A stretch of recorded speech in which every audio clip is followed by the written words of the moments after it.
ازيكم عاملين ايه؟ ازاي تعرفي كريم ايفا ده الاصلي ولا لا؟ ده الحجم الكبير. هتقلبيه من تحت، هتلاقي هنا مكتوب تاريخ الصلاحية، وهنا كمان محفور كلمة ايفا، نفس الكلمة المكتوبة على العبوة، يعني من تحت هتلاقيها محفورة زي دي بالظبط. ده الحجم الكبير.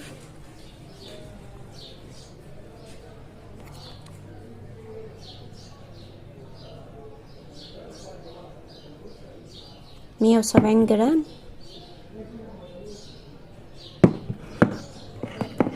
حجم المتوسط برضو نفس النظام، هتلاقي مدة الصلاحية كمان محفور عليه كلمة ايفا، نفس محفور عليه كلمة ايفا.